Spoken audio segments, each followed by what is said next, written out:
Hello, adventurer. It's good to see you. You have made it to the morning grind. Welcome, welcome. It's the live stream at the beginning of the Geekverse, where we talk about all types of topics in geekdom, gaming, and fantasy, with an emphasis on being constructive and creating the things that we want to exist in the world. It's all on the grind, Sizemore. Can't be too fine, can't be too coarse. That's exactly right. There are a lot of adventures to be had today. Dungeons to explore and monsters to slay, and who knows what a random encounter might send our way. That's why we have to prepare, so settle in now for the morning grind with your favorite beverage in hand. Tea? Or maybe something a little stronger. I've got a few bottles of the old Wynyard left. Whatever you want. Pull up a chair. Appreciate it, dude. If you're feeling fancy, how about a cappuccino? Or a frappuccino? Or how about an espresso? Just tea, thank you. Sounds good to me, Gandalf. Whatever you want. I'm just glad you're here. Everyone is welcome. You can just watch if you want. You don't have to worship anything you don't want to worship. Thank you, Mike. But be forewarned. Sometimes we get really strange characters around here. Wait, what's that you say? Why can't you come and be a part of the stream? My wife would disown me. Oh no, I bet she'll be fine with it. Come on in. Am I scared for my safety? No. What are we supposed to do? Everybody do the secret handshake.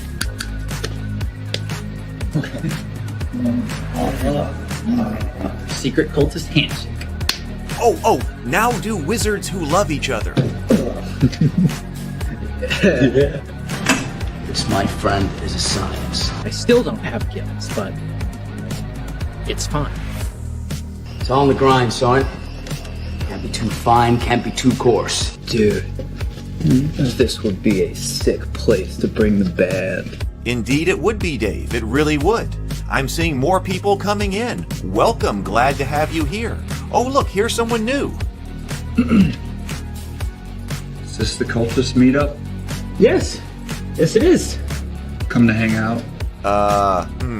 Please accept me. I have nothing else. Okay, we accept you. Everyone's welcome here. Brought some snacks. Well, that makes things even better. You want some coffee? I don't drink coffee. You sure? It's cultist coffee. What makes it cultist coffee? I'm a cultist and I'm drinking it. Oh. Then I'll have some. What exactly is going on here? I'm seeing more people coming in. Welcome. It's so great to have you. Oh, and look, here comes another stranger. Can we help you? Yes, fellow cultists. I could really use some food. Oh yeah? Welcome. We have donuts. Oh, it's me. I'm glad I'm here. I'm sure you have a few questions for me, though. What's your name? Who do you work for? What god do you worship? Great questions, Rob. I'm Steve King, and I worship Nyarlathotep. No, not really. I'm just Heath, and I won't be worshiping anything this morning. But I will be your host. Welcome to the office. We're going to have a great time. I've got my coffee ready, because now it's time for the morning grind. If you could become a fish, that would be amazing. Then I could command you with my mental fish powers. Hey, good morning, everyone. The lights seem kind of bright here. Yeah, that's better. Okay. Good morning, everyone. How are you doing? Welcome to my home. Welcome to the office. Welcome to the morning grind. We've got a great crew here this morning. Let's see. We've got James Bacon. Good morning. Good morning. James says we're going to get these dice right. I have some additional thoughts from last week, so we will see what you think here. PH is here. Good morning. Good morning. Jason is here. Good morning. Michael, Charlie, good morning. Mike is here. Lots of people. Zero the Blade. Wonderful, wonderful. Good morning. Cultist coffee is the best this morning, although I'm actually just going with some water this morning. I needed some water. Robert is here. Good morning. Good morning, everybody. It is good to see you. I hope everybody's doing well. I have got some notes here about things going on. So, first of all, last week I did not get the coffee shop emails out. So, if you didn't get an email about the coffee shop last week, it's because I didn't end up being able to get them out. So, I think kind of our potential schedule was pretty good, but I didn't get to send out that email. I'm going to be sitting here working all day. I'm going to be watching Arcane, and then I'm going to be working on some other things. So we will see. But that's what happened. So this afternoon, James, what did you think about Arcane? James was saying in the Discord server that he was watching Arcane, or going to be watching it last night. What did you end up thinking? I'm going to be watching this afternoon. I might start basically as soon as this is over. Oh, Michael says he's got notes too. So I'm going to be watching this afternoon, probably as soon as the stream is off, and then working on other things. Brianna was a big fan of Act 2. She said that it was a very emotional act, and she thought that we were really going to like it. She really liked it, and she thought that it was going to take care of some of the things that we were thinking about, that we had concerns with the last time that we were having a conversation. So Better with Bacon says, this is the Arcane I came for, much improved over the first act. I hope you can join the chat for our Arcane stream later. So yes, James is going to be talking about Arcane tonight, and I believe Sable Phoenix is going to be joining him. Let me see if I can get over to the Better with Bacon channel. Well, we'll also put it in the Discord server. Let me put the link to the Discord server right here.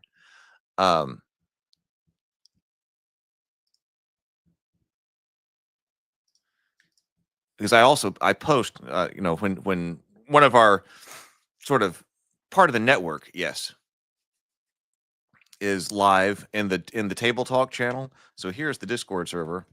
I know a lot of you are already on it, but Raven Keep Discord server, if you're just coming in,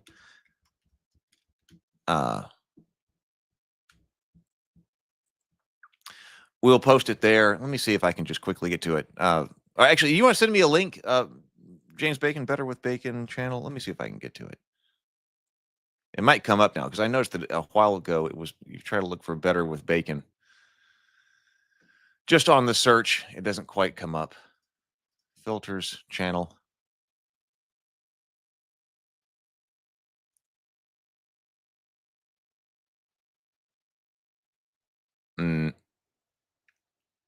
Well, click on James Bacon's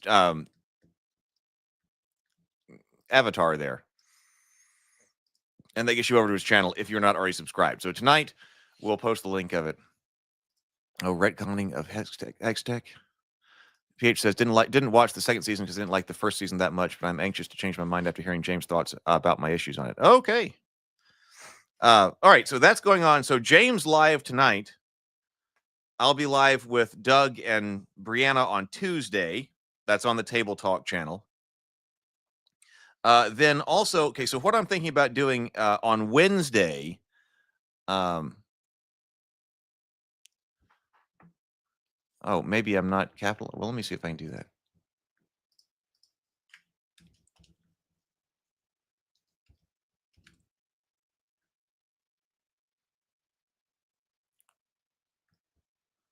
And I hit the filter so that it would also be, just give me the channels. There's a lot of bacon-related channels.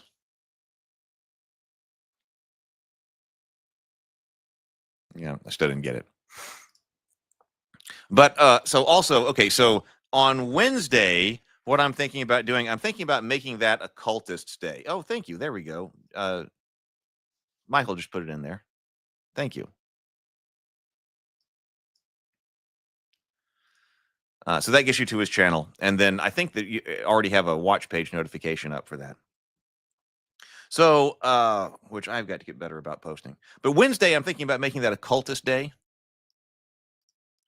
So I did go back. This was on, I believe, Wednesday, one of the things, or maybe it was Thursday morning or something that I did. Brianna and I did basically DVD commentary of The Cultist Season 1. She did it, and I did it. She did director's commentary. I did producer's commentary. And so I'm thinking that for the next few weeks, we should make Wednesday night a cultist night.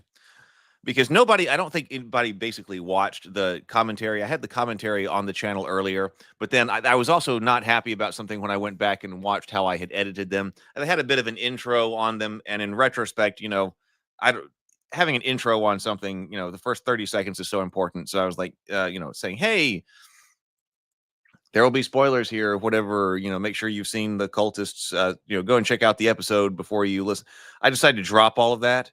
But I really got inspired, by what Brianna was talking about, and just hearing us talk about the cultists and what it was like creating it and all of that. So I think it is good material. Each episode has basically DVD commentary. Well, as we talk over and watch the show. I was kind of inspired by watching the commentary on the Star Trek movies and things like that, where you're watching the movie and you have people discuss it. Why, here I am.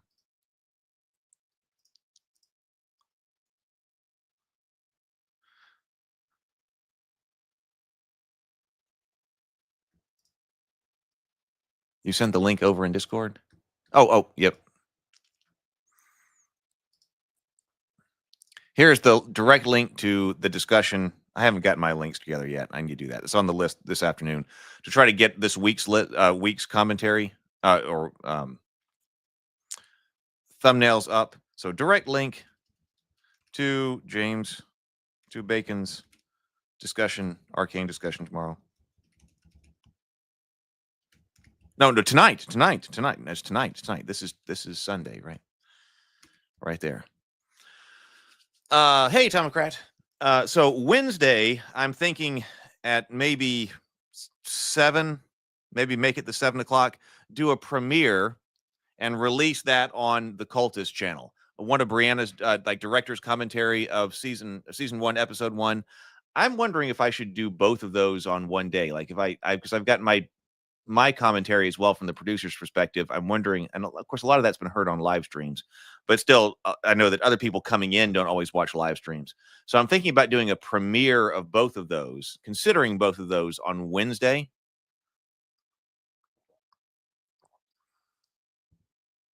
And that way, new people can see them, because we did cross the 5,000 subscriber marks. There are a lot of new people who are on the cultist side of things.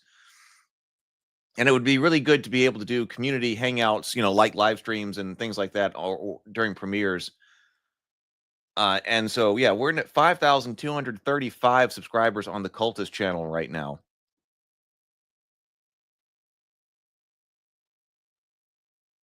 So maybe some of them will see it, hang out with us. And then I was thinking about doing a live stream about the Cultist RPG after that, because those commentaries are only as long as the episodes are, because it's just rewatching the episodes, watching the episodes, but you hear Brianna's commentary instead. So I was thinking about doing that and then doing a live stream on the Cultist RPG after that on Wednesday for about an hour. And I was also thinking we could do some play testing and playing it, because we've got to do that. And I was thinking, hey, we could do some of that kind of stuff live online. Maybe I just introduce it on Wednesday, and then maybe the week after that we play it online. I think that could be fun. So I'm thinking about that on Wednesday. Thursday, I'm not sure what, because I was kind of thinking also over the last couple of days that, well, we used to do evening streams, and is it time for something like the Wind Down to come back? But when Tuesday and Thursdays had been table talk days, I'm a little bit hesitant to start what we were calling the Literature for Men series right now without some type of advertising. I have to make some new graphics for that, and then I have to I think I need to advertise it, and of course advertising dollars are a bit scarce right now. So I know that James and I had talked about doing of course we're doing Arcane right now, which is great, because that's topical. It's something that we want to discuss. It's something that all of us like, except for PH. And he might even come on board. But it's something that's topical that a lot of people want to talk about right now. So that's great, because I did briefly sit down and I start organizing some notes on people to invite to Table Talk on that subject. And I was like, okay, this is really good. But I think a topic like that could get a lot more people there, but I need to redo the graphics, and I see if we can do some advertising or something before we really start that in earnest. Of course, Brianna and I did talk about the Iliad already, and we've done some conversations on Genesis, early parts of Genesis. So I've been thinking about that. I don't know. May need to stream more. May need to stream more. But I'm trying to think about what to do. Do I try to do like a? There are some other movies to talk about, and movies are kind of easy because they don't require hours and hours and hours of going through when you're talking about literature. Which, by the way, so I don't know. We will see. So I'm that's what I'm thinking of. That's my current thinking right now. Also, I did. I finished the book of Genesis, so I was able to listen to. I've been doing a lot of listening to audiobooks in preparation for all the literature we're going to be doing. So I did finish the book of Genesis. This was a few days ago. There is a fantastic audio production. If you look up like audio production of the King James version of the Bible on YouTube, so you don't even have to subscribe to Audible or buy a audiobook or something like that. You can there's some company did a fantastic free release audio drama basically of the King James version of the Bible that you can find here on YouTube.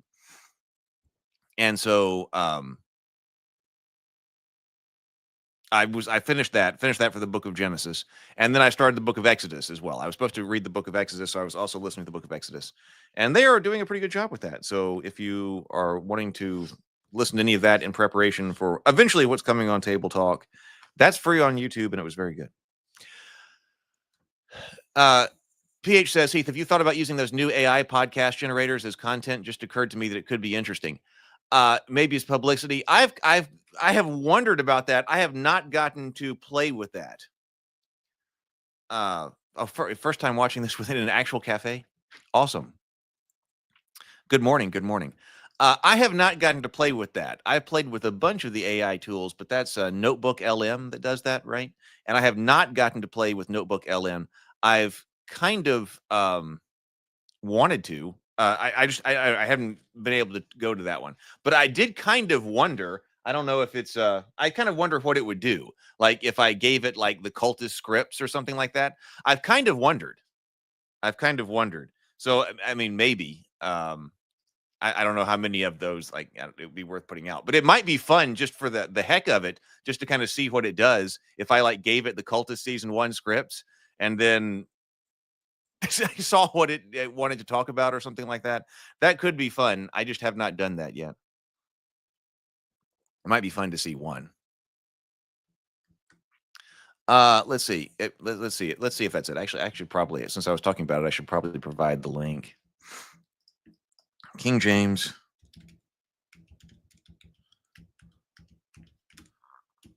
Now, like, there's a lot in the book of Genesis that needs editing. So it doesn't help with that. This may be something that's in the public domain and then so has been uploaded a couple of times because I see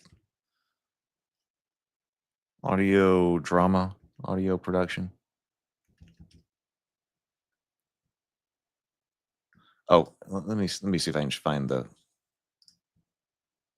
one in my watch history.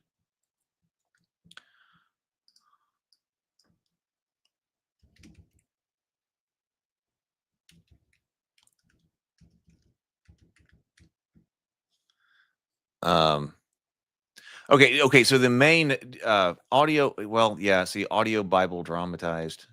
Yeah. It looks like this has been uploaded many times, but that's it's the one with the like golden light on the Bible. That's just what they use for the image. There's no video to it, but there is BR Ministries or audio Bible dramatized. Oh, that's it. Yep. So the channel is called Audio Bible Dramatized. Was at least where I was listening to it. So like here is the book of, here I'll provide a link to where I was in the book of Exodus. Audio Bible Dramatized.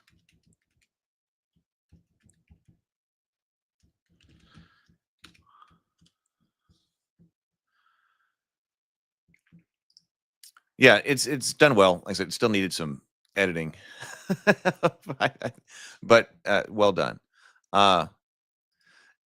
PH says, I found those podcasts frightening as how good they actually are. Let me put over here. There's a lot of stuff I need to do, but I wonder. I everybody was talking about Notebook LM.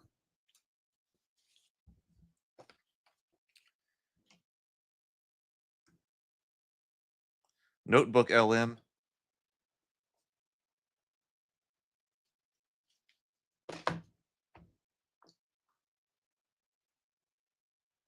We'll just see. We'll just see. God, there are so many things there's so many things to do. I need additional energy. I thought of course I've got a list of things over here that are small things that go with the cultists. Well, some of them aren't small, but they go with the cultists and all that. But there are other shows to produce and things like that. Well, we've been talking about we were talking about different things, different live streams upcoming. And the reason we were just talking about the audio production of the Bible is because the Genesis and Exodus were on the list of literature topics to eventually discuss. And I found a good free audio drama on YouTube. Okay, so let's do our breathe and sip, and then let's talk about some numbers here, some dice numbers. So here we go. I've got water this morning. So here we go. Let's breathe and sip. 2 deep breaths, deep inhales, complete exhales, and then we'll take a sip of our favorite beverage this morning. In my case, it's just water, but hey, it's what I needed this morning. Let's breathe. Here we go.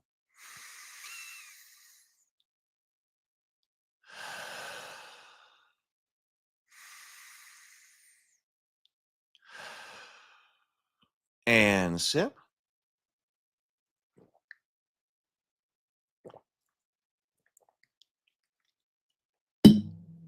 Okay, there we go. Okay. Well, how much more can we talk about dice? Well, I think a little bit more. I thought of things like I always do after we've had our conversations in the morning. Let me bring up my notes on my screen. Okay, here we go.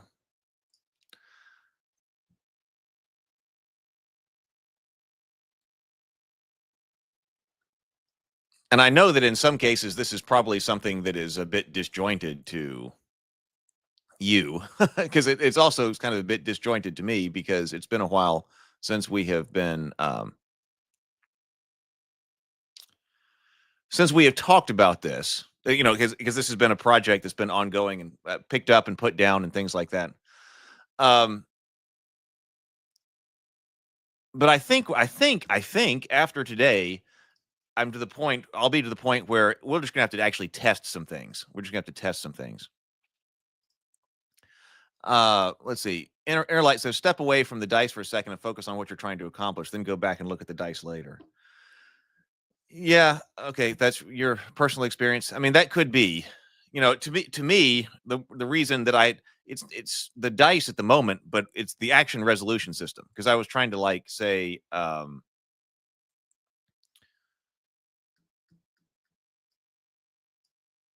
how do you actually play the game? Because something like, to me, actually, designing a character or something is not playing the game. It can be fun. I mean, it can be fun. It can be part of the hobby.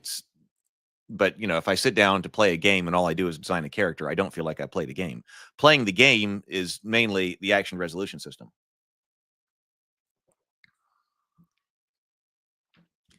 And one of the things that we were trying to do was reduce, or what I was trying to do was reduce randomness, because we talked a lot about that. But I think you're right. Yeah. So then yes, that's it. Yeah, trying to imagine the final solution that's fun and interesting backwards design. Right. Yes. Actually, so this is good. So this is the key goals here, and then which ones do they do? And I think after our discussion last time, I came up with a few additional thoughts. But then I think basically what's going to have to happen is we'll just have to test some, because I was almost to that point where I was like, I'm going to build this out inside our playingcards.io, but it takes a little bit of time to make dice because they have to be done graphically. Something you could do while watching a show, but I don't want to do that while I'm watching Arcane. And have a couple of different examples about, okay, how does it work if you use this? How does it work if you use this? So that, I think after this, it might be just about time to come up here. This is reducing randomness, not eliminating, which is what somebody always says when we talk about this, because we talked about how how dicey something like, rolling a d20 is with a +2 or a +3 modifier. No sense in rehashing all of that. But some type of game that reduces randomness, so character decisions are very important, are key rather than the rolling of the dice. But on the other hand, character decisions are key rather than rolling dice. And also some expectation. This was really critical to me. Some expectation or players understand how capable their characters are. Because I often get the feeling like in Dungeons and Dragons that I don't have that understanding, because if I've got a +3 in something and I realize that at much later levels, okay, you can have +11s, +12s, people bring that up too. But especially at kind of the levels that I'm often playing at, like 1 to 5, seems like, I don't really understand how capable my characters are because they are so random. And this means one of the things I was trying to do is put a hard floor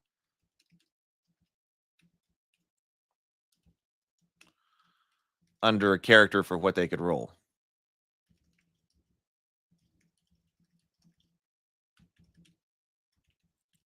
So you're not just all over the place.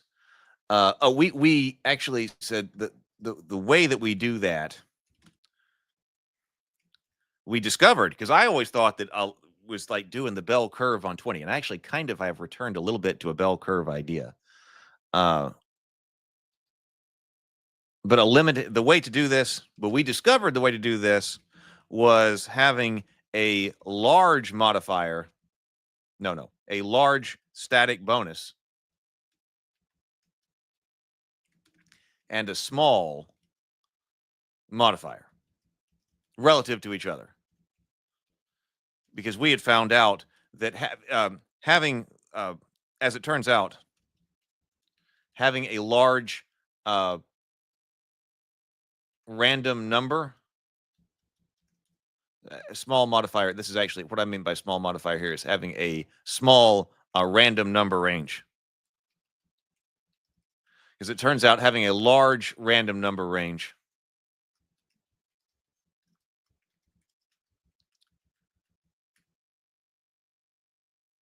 even if it's normally distributed,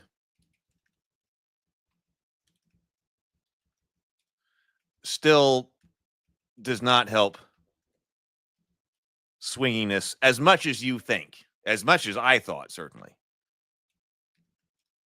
Swing, says stinginess, swinginess, as much as I would have thought. And that was one of my realizations from a while back ago. So then, but how to do this with dice, we talked about a number of different ways, because I had talked about a distribution that I liked that's gone through several different evolutions about using multiple dice. And I don't have a problem with using custom dice necessarily. Let's see. Yeah, mitigating. Yes. Good morning. Hey, good morning, great old ones. Good morning.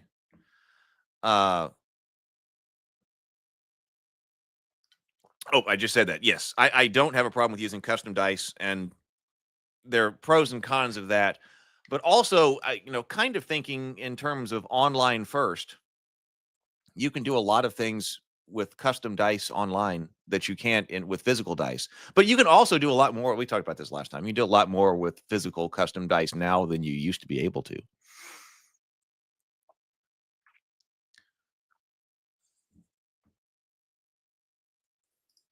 Oh, this is going with what you've been working separately using the OpenAI Assistant API in Python for table outcome production and rolling dice to keep. Okay, so if it has a bias for success.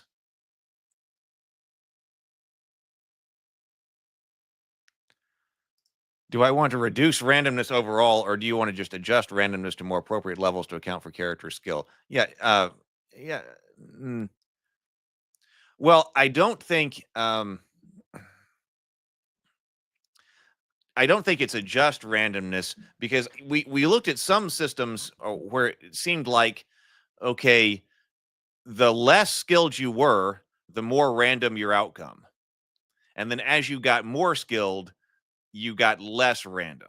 And that isn't exactly what I was trying to do. Because, yeah, if you smaller dice for easier tasks, larger dice for more difficult tasks.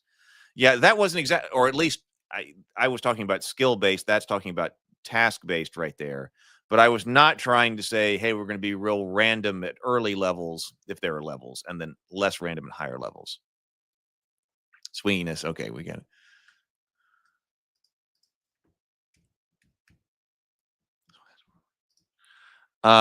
Hey, Micah. Good morning. Good morning.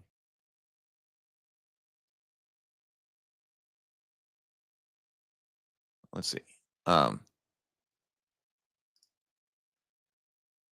I think we can. I think we can. Because, yeah, I mean, I would want both. But if you're talking about online first, it's easier. It's easier to make just exactly what you want. But I would want it to be able to be translated into physical dice as well. So anyway, so we'd come up with a variety of possible ways to do that. Rolling multiple dice, rolling single dice, and basically, and then I talked myself around in a circle last time. I think with whether or not you are going to be rolling one die or a single die, one die or needing multiple dice, whether there be one die or multiple dice. And of course, there are, because we had what I thought was a pretty good idea about using different color dice for different skill levels, and then what's on the face of the dice changes. So you've got the same, it was going to be a D20, but then the D20 is colored according to some kind of color ramp according to skill. And then you just roll that die, and then that die shows you what your number is. Although I was also coming up with, had other reasons to roll other dice, but I'm talking about the main general action. How do you resolve an action? Click that right there. Hey, good morning. Is that Nathaniel? Yeah, it is Nathaniel. The only way to prevent swinginess is to roll multiple dice or use a conversion table. Well, you can also put those multiple dice, those results, onto a single die, which is basically what we were doing. So, okay, so one way to do this, so this is the deficient character, but this is, okay, this is single die. What did I put down here?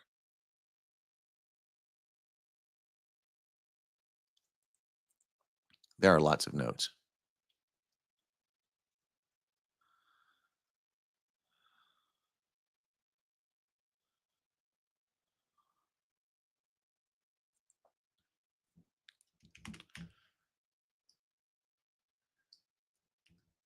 A single die could be something like that. Okay, and the asterisk means explosion. So then if you are, your base is deficient, if you are deficient in whatever we are doing here, you get +0, or 0 plus modifier die. So that gives you a range of 0 to 5. This is a single die idea. If you are poor at whatever it is we're doing, then you get 5 plus modifier die. If you are, average, you get 10 plus modifier die. Something like, something like this. If you're good, then you get 15 plus modifier die. I'm changing that, but this would be do it with a single die. Then there would just be that single die sitting there on the table. And you can see that, yes, and I guess this is a little bit what James was talking about, that in this case, if you are deficient, then most everything is coming from your modifier. But then very, very quickly, so I guess there's a little bit of, there is reduction of randomness as we go up. But the absolute range that you can go, well, that's not exactly true, because there is an explosion, possibility of an explosion. That's only 5%. But for the most part, ignoring explosion, the absolute range of the modifier that you can have would be between 0 and 5. And then most of what is going on comes from your skill. Excellent, we can go up to 20. We had a range, whatever. So that was one way to do it.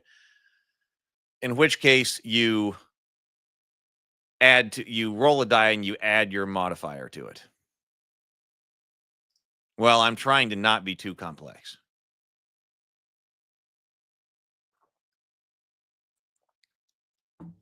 Yeah, let's say that's our attribute scores. Let's say that's our attribute scores. Or skill level if you're modifying it by a skill. But yeah, let's say that's this could be this could be strength here. Strength check. Deficient, poor, whatever. So that's one way to do it. Right. Dice with repeat results essentially integrate the conversion table. Exactly. Yes. That's right. So I had built this out with multiple dice, but then realized that it'd probably be better just to put repeating to integrate it onto a single die. Exactly. Because one thing I'm also trying to think about design principles here, and like not doing subtraction or something. And also the distribution that I wanted here is done if you have two 6-sided dice and they're 0 to 5. 0 to 5 on two 6-sided dice. You roll both of those and then you take the lowest. That actually works exactly according to the distribution that I was working on. I was like, hey, that's pretty easy, except for I think there's a psychological thing about having to take the lowest value you roll, and you always have to pick the lower of the two dice. I don't think that that's probably good game design. It works mathematically. You got to think about all these things. So if you integrate them onto a single die, like you're talking about, you eliminate the problem of having to choose the lower die and getting, oh man, I rolled a 6, but I also got a 1. 6 and 0. Oh man, I got to take the 0. You eliminate that because you're just looking at exactly what's rolled.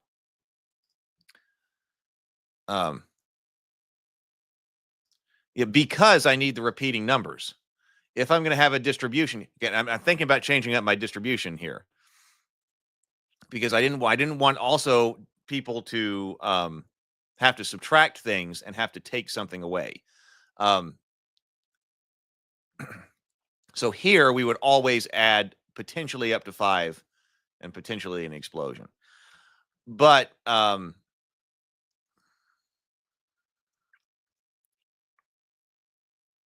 that's why we were saying that if you're not in a combat environment, we may change this up. You could just go ahead and add your modifier. No need to roll for it. I didn't want you to have a modifier, or here's my skill level. I'm average, so it's 10. Roll a die and subtract something from that. Go backwards. I don't want that to have to happen. So that's one way to do it. So if you have one die on the table, attribute plus skill, right? Yeah, and there won't always be a skill, but when there is, you add in the skill.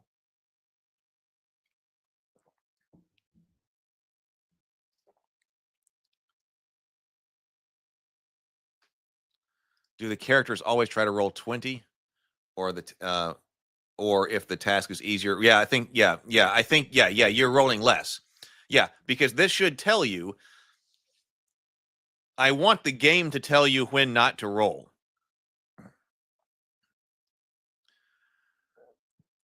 So here. Oh, let me scroll up. So if you have a pit trap, just as an example, pit trap, that is a 5 to jump. No, let's say is a 10 to jump. Let's say it's a 10 to jump. Your number to jump this pit trap is a 10. Okay, the deficient character is never going to be able to get over that. The game is telling you that. 10 to up, 10 to jump.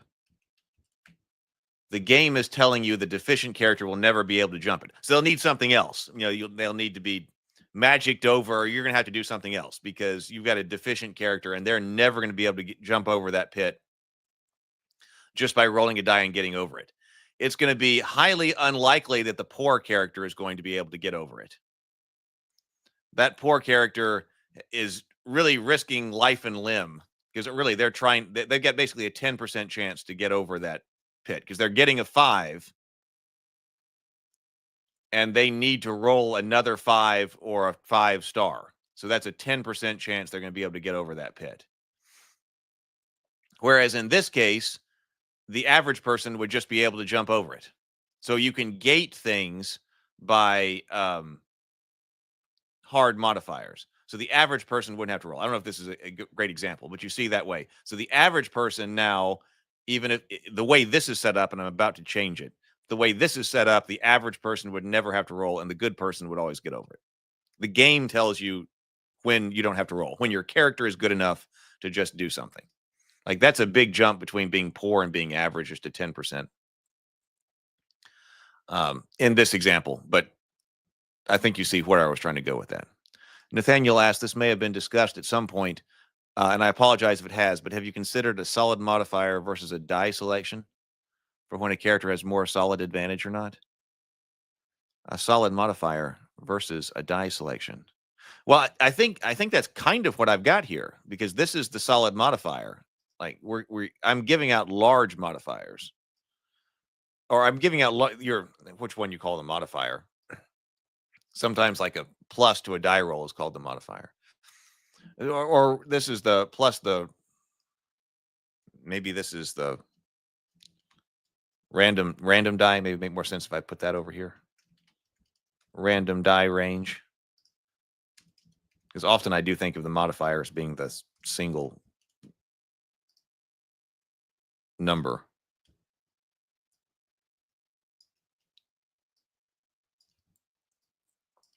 And in this case, it's 1 to 5, or no, 0 to 5, 0 to 5 in this example. But that's one way to do it. But then if I was thinking, hey, why don't, especially if it's digital, why not just have the dice sitting there? Let's see. Better with Bacon. There's a lot of comments coming in. I'm not going to be able to get to all of them, I don't think. But I'm looking. Better with Bacon says, this is interesting. The target being covered from the jump by skill modifiers is elegant. Thank you. Yeah, that's what I was trying to do. So I think this is where we're going, right? I mean, a design philosophy and not just happenstance, as it can be in other games, right? Yeah, it is a design philosophy here. So weird idea. Now, this is exactly where we're going. Do you need 4 kinds of dice? A deficiently weighted probability die, an average probability die, and a good weighted die. So that's what I thought. So that was exactly where we're going. So then after I had that kind of laid out, I was like, now, wait a minute. Especially in a digital environment, I could have different dice sitting up there across the top that are colored. So they're all D20, but they need to be distinguished by colors because they're going to be D20. Like here is the deficient character die, or this is the deficient die. And you could color that one red, for instance. We'll come up with a good color ramp. But I could color that one red, and then all you have to do is click that, and then that would generate that number for you. And then this would be the poor die. Maybe color this one orange. And it's sitting here 5 to 10. And then the average character, this is poor die, so this could be orange. And then this could be the average die. This could be yellow. I'm just saying. So there we go. And then we keep going from there. So yeah. That when I was thinking about different kinds of dice, that's exactly what I was thinking. Then you don't even have to do the addition, although there might be some other dice that you roll. But like I said, we're just talking about the basic thing right here. Oh, I'm yellow. Click that, and it's going to generate the number for you. I like that. But the problem there when I came back to was how do I calculate somebody's someone's color die when creating a character. And actually, I got really caught up on this last time. But actually, I don't think that it's that big a deal because we're only generating dice colors for the most part. I'm a big fan of pre-generated characters. If you're doing pre-generated characters, especially in like an adventure game environment, it's a non-issue. That happens during that game design. It's printed on your character sheet. Strength, yellow die.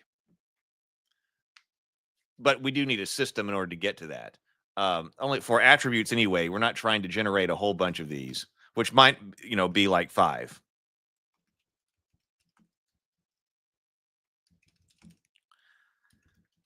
And I think you can turn numbers into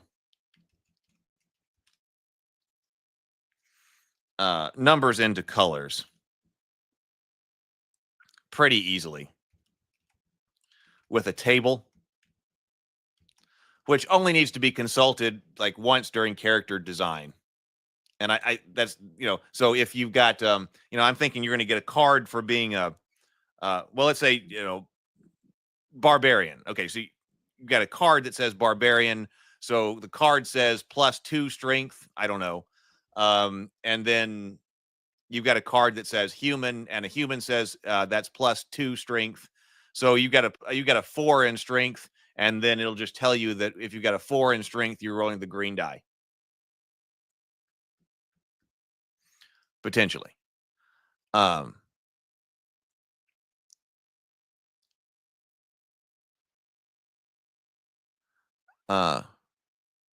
Nathaniel was talking about, I was more referring to an additional bonus if a character has advantage. Oh, well, okay. So now we haven't talked about bonus yet. That we're gonna have to talk about that next. That if you're in a particularly advantageous situation or not. So you're talking working backwards and having attribute scores impact the modifiers. Oh yeah. I mean, do we need the right? That I noticed people are commenting about that on some of the videos anyway on my channel. Yeah, I think so. I don't want to have a situation in mine over here where we've got an attribute score that only is used to create a modifier. You could also affect things both good and bad ranges if someone attempts to aid you based on difficulty situations. Yeah, at aid too. Yeah, those things have to, yeah. Well, there could potentially be a lot of stages. So green, blue, violet. And then, of course, once you get up into like God levels of excellence, we need to do like metallic dice.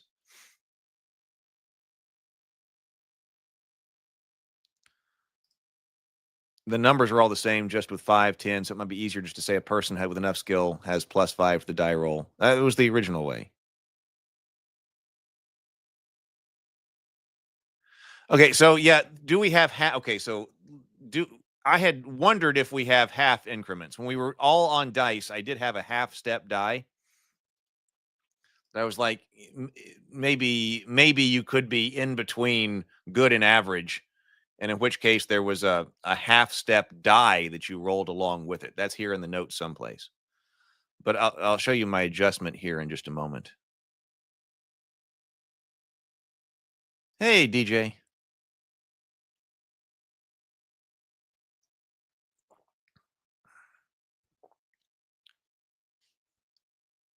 Okay, so I'm kind of leaning back to the idea of the colored dice up there, and in a virtual tabletop environment, I think you can make that even easier. Now, I do want what Michael was saying to be able to go back to a physical die. You can get those made and whatever, so you want to be able to do it physical too.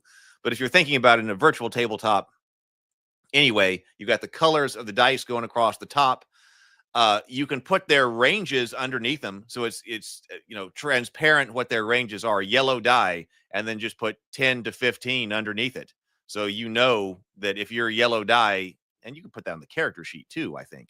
But put it up there on the screen as well. Yellow die, that's going to generate a 10 to 15 in this particular distribution. You're more likely to roll 10s and 11s than you are the 15s. So it's not just 0 to 5. It's a particular distribution that we came up with here. And then you can also put the number beneath it, put 4 underneath the green one or whatever. So So skill level 4, that's rolling numbers between 15 and 20, and it's right beneath the blue die. I think that's easy. You would reduce the score. So attribute. Oh, right. Okay, yeah, I see what you're talking about. Reducing this. Okay. But if the half step doesn't apply all the time, only if you roll specific numbers, it emulates basic learning skill. Okay, well, okay, so here's the one problem that the additional here that I have with here. I now think that this is something that's just gonna have to be tested too. But I now think that I might have gone too far with my compression of this range. I think I need to broaden this range slightly, which is going in the opposite direction that I was. But I do think I need to broaden this. We had talked about having and it's still one of the original ideas, but the reason that this got cut off here is because if you take this and you swap this around, it's a step distribution. It's not exactly a normal distribution, but it was generated from a normal distribution. It does seem to make sense to me that if you're like skill level 10, that there's still going to be a floor of what you can do. There's still going to be a floor, but it might not be 10. You might be able to roll on the normal side of the distribution on their side. Basically, in order to create this distribution, at one point I said, I'm going to take the normal distribution and I'm just going to cut it in half. And that's because I didn't want to have a situation where I have a die like this single die, because you could say, hey, my skill is 10. Single die normal.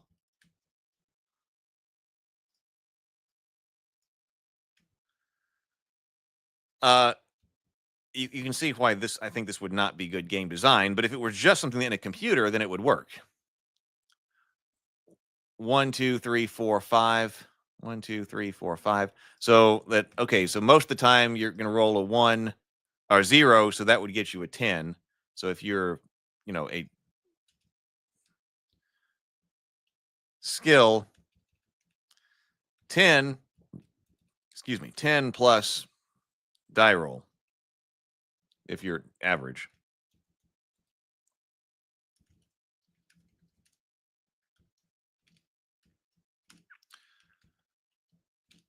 Does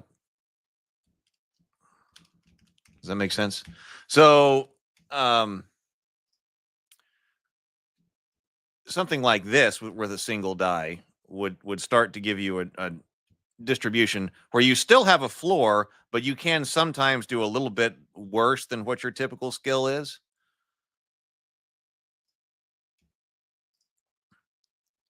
You see what I'm doing here? But I think this is bad game design for two reasons. The first is this requiring subtraction. That's not completely built out perfectly, but I think you see where I'm going. Put the distribution on both sides of the 0, but I was hesitant to do that because two reasons. First, it requires subtraction. Roll your die, and occasionally you're subtracting things. Not a big deal, I don't suppose, but people always say to avoid subtraction because people can do addition faster than subtraction. So here you would be making somebody subtract something. So here your floor, like if you did this,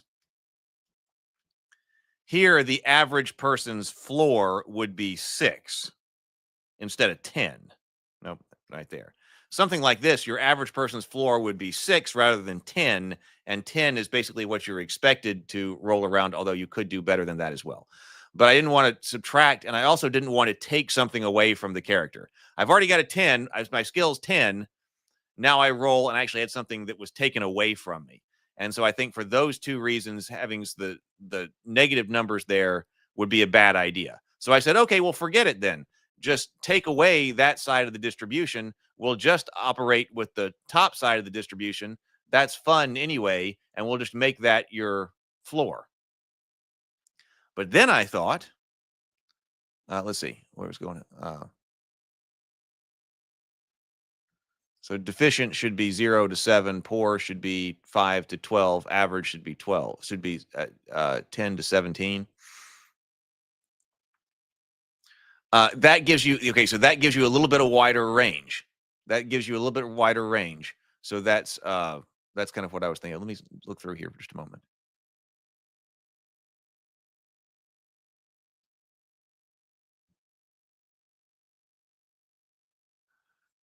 everyone should have a difficulty threshold for success.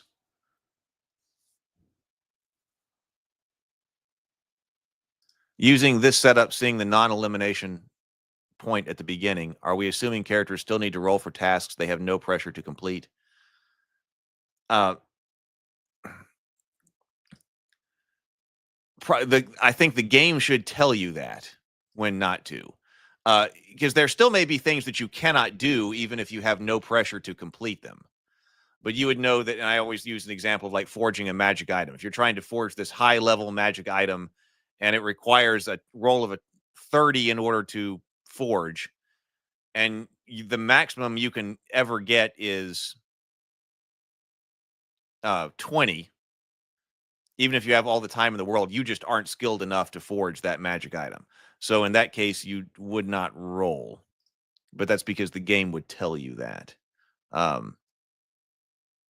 But if you're under no pressure, you probably do not roll. You would know, hey, I'm not under any pressure. There's no need to roll. I can get up to this amount, and that's what I need. And so you just accomplish it.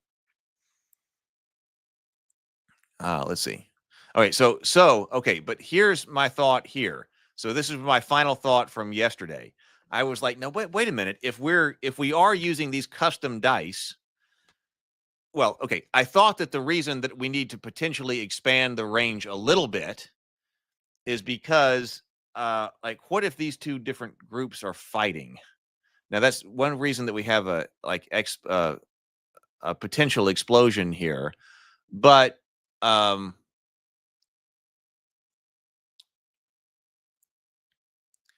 if the ranges do not overlap or overlap very slightly, because ours overlap very slightly, right? So deficient is 0 to 5, poor is 5 to 10. They only overlap 10%. So I mean that's a big jump. That is a big jump when going up, and that brings up the half-step die and what PH was just talking about. What you just put out, Access, did you had overlap? Yes. Okay. So yes. And so Inner Light, yes, also picked up on that and said, okay, we need greater overlap of these ranges. So now I don't know about the distribution here, but now you've got greater overlap. So yes, I think that we need to slightly broaden this and make sure that these skill ranges overlap.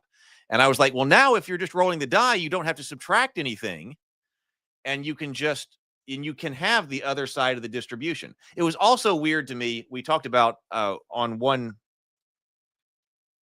show when we were talking about using this in kind of an adventure game environment without a game master. And I don't like for the game master, I don't like for players to have to roll dice against each other. Like if an orc attacks them or something, roll for the orc attack. And there are a couple of different ways that you could do that. First of all, you could do all player facing rolls. You know, the players roll all the dice. You could do that and make it asymmetric between the good guys and the bad guys. But on the other hand, I didn't have a problem if the bad guys drew a card. Hey, I need a value for the bad guys. I need them to draw a card. Because then that feels like something that's in the world. The deck of cards has been shuffled. It's right there. Now the orc attacks with a draw the card. And you're rolling dice. That doesn't bother me. But then I was thinking now, but the orc attack deck right there, that does need to be normally distributed. So I was like, why is it that I'm okay, that I feel like the orc needs to be attacking according to a normal distribution, but I don't feel like the heroes do? But it was predominantly an artifact of the not wanting subtraction and all of that. Does any of this make sense? So then I had another idea that was like, okay, well, what if you incorporated that into, into here? So is this close to what, this might be close to what Inner Light said. So I went, here's an example. So is this still a 20? It should be 1, 2, 3, 4, 5, 6, 7, 8, 9, 10, 11, 12, 13, 14, 15, 16, 17, 18, 19, 20. There is a 20-sided die. This would be an example of an average. So I said, if I wanted to work with dice that are have all the numbers on them, but I wanted to use an overlapping bell curve, then what about this? So now I'm also thinking about the pit here, that the pit was a 10. Now, with the average person jumping over the pit, we said that the average person with a 10, like, and I don't know how difficult that particular, a 10 pit is, but in that example, the average person would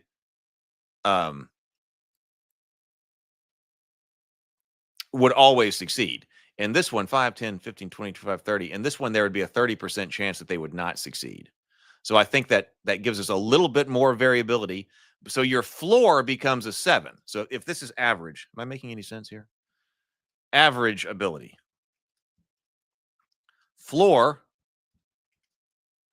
of 7.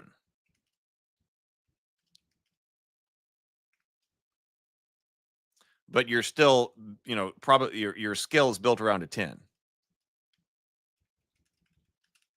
You're not going to roll a 5. You're not going to roll a 3. You're not going to roll a 2. Okay. So, but sometimes you can perform a little worse than your expected average. So 7, 8, 8, 9, 9, 10, and then we'll put 11s, 12, 13, something like that. Let's see what people are saying.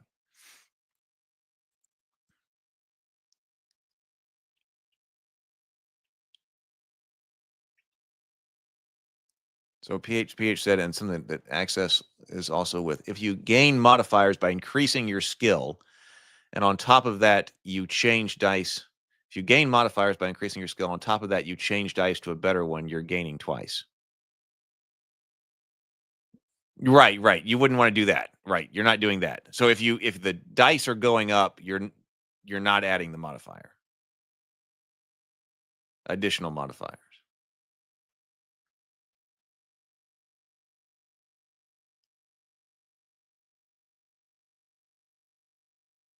Yeah, you could let people roll for an explosion when like they have no time constraints and no constraints on resources or something like that.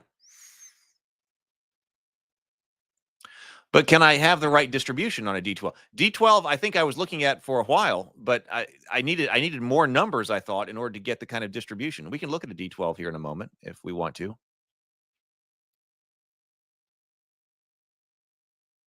Right. And well, right, yeah. So what's the target number?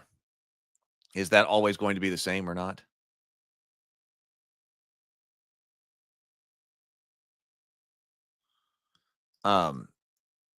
So I mean, can you collapse this? So now I'm thinking, so maybe you do this.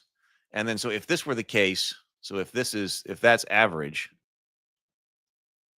And by the way, it's not infinite explosion. So there's still a cap out with explosion the way I'm thinking. I haven't completely gotten into all of the explosion idea, but if we do it, then it's not infinite explosion, but it is allowing you to get up into the next level of competence. So that becomes a range of 1, 2, 3, 4, 5, 6, 7, 8, 9, not including explosions, but not normally, but not, but it is normally distributed. If you did something like a D12, you want to do a D12. So you got 12 sides. So if you just did the front half or the back half, just the high half, like we were talking about, what do you want to do? You want to do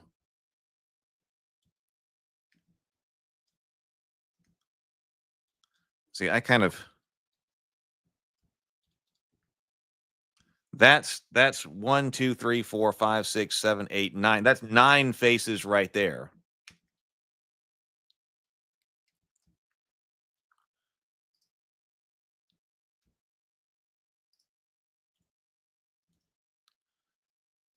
One, 2, 3, 4, 5, 6, 7, 8, 9, 10, 11. Well, that's 12. So is that what you would do? Now that's also that doesn't allow. I think I had 12s and things like that, but I was like, oh, okay. But if we're going to have an explosion, then we don't have it right there.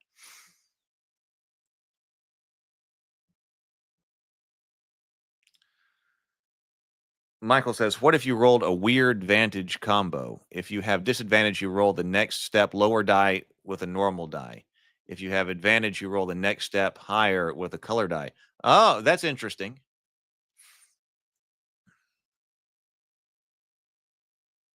And that works better if they are overlapping. I'm gonna make note of that because so yeah, we hadn't quite gotten to that, but advantageous and disadvantageous situations.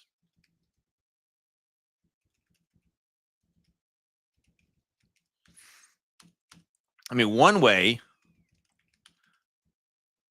would be to step up a die or step down a die. And that may end up being rather elegant, or step down a die for each positive or negative modifier. And in that case,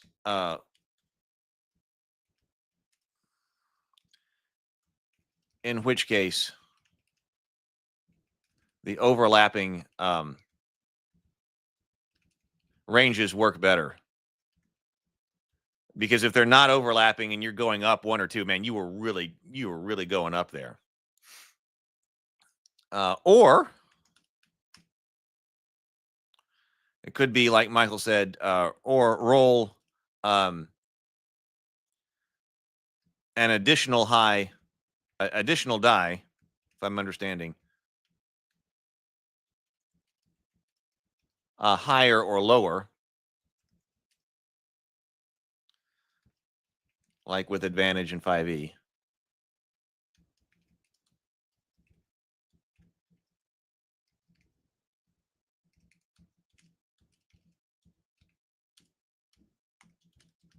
And take the higher or the lower die. Right? Am I understanding that right? So if you're disadvantaged, you might roll the average and the poor die and be required to take the lowest value. That could work. That could probably also be simulated, but then played with. But that could be one way to do it. If you've got the dice that are all ranked across the top of your virtual tabletop, then moving up and down. Oh, I'm generally a this, but I've got 2 things against me, so I'm going to roll down there. That does seem to make some intuitive sense, and would keep from having to roll additional dice for that. There's a good system in Heroes and Hardships. There's a good system for hit rolls adding to damage. Now, I'm thinking that all of that's rolled together, too.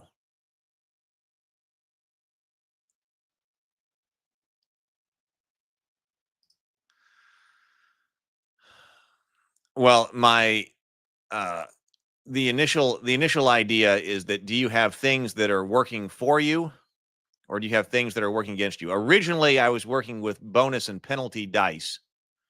And like, is there something that is working in your favor? Okay, then roll a bonus die. If you have something that's working against you, okay, roll a penalty die. Roll both of them. Or, they cancel each other out. So you're not rolling both of them at the same time. So that could be it. A D12. Okay, so a D12 could be, well, yeah, but that's not, it could be that, but that doesn't build in any of the stepped or normal version of the distribution. That's a very flat distribution. I was trying to avoid a flat distribution. I'm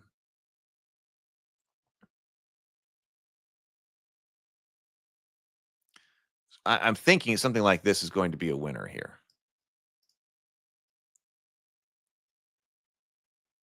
For skill 0 to 5, roll is the best idea. By logic, you can't perform less if there's not external modifiers.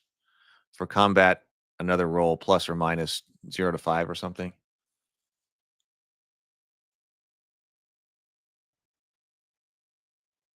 Yeah, that's like the bonus or the penalty die. See, yeah, there were several. I was trying to reduce the number of dice out there by condensing the main roll from like 2 dice that you got to compute to figure out what the roll is to maybe this, but then so there was that. Then there was potentially a half step die, then bonus dice, and then penalty dice, and then maybe something else, an explosion dice, which is a lot of different kinds of dice. So eliminating them by trying to build them into 1 die is better, I think. So, okay, so that's what I'm thinking now. I want to look at these. So, like, if that's the average, we can go here in just a moment because I'm going to go watch Arcane. But like, so then poor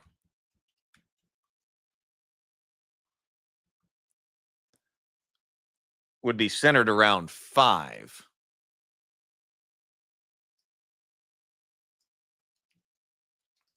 So it would look like this. So this would be a 10, 10, 9, 8, 8, 7, 7,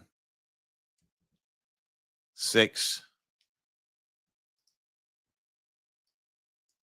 6, 6. So 5. There we go. So you're kind of centered on a 5 here. And now you go down to 4, 3, 3, 2. So that would be our overlap between poor and average. That does compress them a bit. So now what is their overlap? So their overlap, 7, 8s, and 9s, this guy can roll. If he rolls particularly well, he can get all the way up to 10, 7, 8s, and 9s, and then 10. So really, they now overlap by 1, 2, 3, 4, 5, 6, 7 numbers, not including explosion. Something tells me that's potentially better. And that's when, like, playing different things, like, okay, I got the average guy fighting a goblin who's poor or something like that. Does that work? Because I do want, I want the expectation of the average. I mean, if you're fighting average versus poor, or you're any kind of competition or whatever, but of course, fighting is a lot of this. But you want the average person to win, and that goes back to understanding how well how good your skill is, what your actual capabilities are. So someone who is poor at something should lose against somebody that is average at something most of the time. Okay, see you later. We're about to wrap up here. Oh, everybody dropping. Oh, hey, Steel Mongoose. This has been a good one. Yep. You need to graph this in the different colors so you can see the sine wave overlap. Yes, could do that too. Could do that too. But now I think we have something. So now there's the modifiers, like we're talking about, advantage, disadvantage, how do different environments deal with things, to think about how do different weapons work in a environment, because I did have a weapon die. I think someplace around here. I was trying to work with something like that. So it was kind of like a pool. So I don't know where I'm going with there, but I think this is something now worth trying to build out and potentially trying. It could be simulated in Python too, or things like that. But I think that is pretty good. What do you think? If poor is equal to 0, then by logic with debuff, you can't do anything. Average stat plus skill plus edge plus randomness for combat. Yeah. So I don't know. So maybe we don't actually need to sit at 0, or maybe it's possible to go beneath that or something like that. I have the concept of a plan. Yeah, I've had the concept of a plan for quite a while. So hopefully at this point, it's a little bit more than a concept of a plan. But yes. Yeah. Well, I was going to, it will even execute it, won't it? Because I was like, hey, I could give this to ChatGPT and see if it creates some Python scripts that would simulate this. Because that's one of the ways that I designed War of Kings, was like, what do I want the outcome to be? And of course, I think I'm better at the game design now. There was probably too much dice in that. That's one of the directions I've been going, as far as too much randomness. But like, hey, I want to simulate 1,000 battles between this barbarian and this goblin. What happens in 1,000 of those? Yeah, and then it'll run the script. Simulate outcomes and report success. Explain the math. I need to do that. We might end up having to look at that on the morning stream.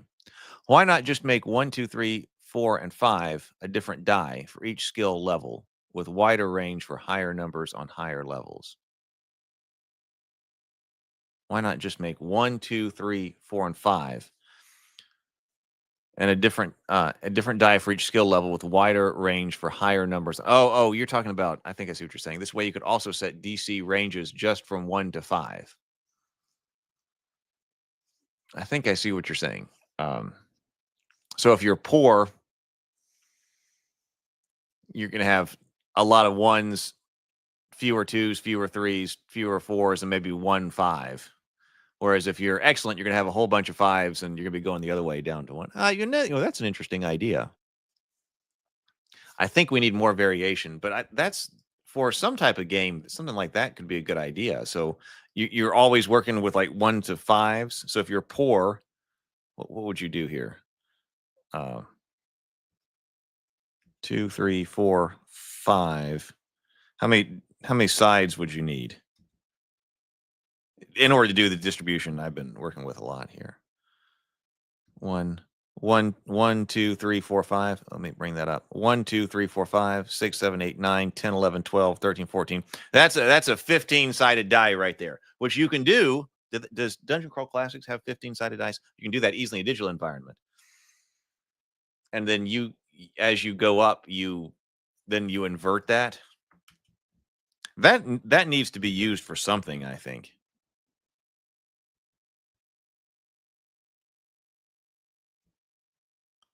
Five. Poor. Exceptional. Something like that. And then you're always working on DC 5s. DC's 1 to 5. That's an interesting idea. The D30. Yeah. Do a D30 and do it twice. Yeah, you could do it as a D30.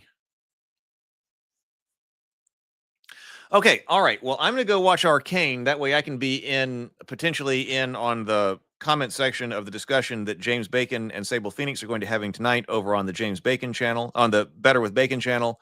So I'm going to go watch Arcane. I'm going to do a whole bunch of other things this afternoon. We try to be real productive, try to also clean house. Tuesday on the Table Talk channel, we will be talking about Arcane. I'll be talking about Arcane with Doug and Brianna. And then look out for Wednesday. I don't know about Thursday yet, but look out for Wednesday. We may be doing some cultist streaming and watching over on the cultist channel. If we're talking about game stuff, I'll dual stream it to this channel as well. But might also help get some watch hours over on the cultist channel. So look out for, I'll keep you informed on the Discord server, but also look out for a Wednesday night stream as well. Okay, everybody, this has been fantastic. So I think we're actually making progress now. Once I got to this point, I confused myself last time. I was like, my God, I just talked myself in a circle. But actually, for the first time in a while, I feel like, okay, I actually got a direction here that could actually be tested and worked on and stuff like that. Okay, so enjoyed it. Thank you very much for hanging out with me. Go forth, be creative, be constructive, and I will talk to you for sure on Tuesday night. Later.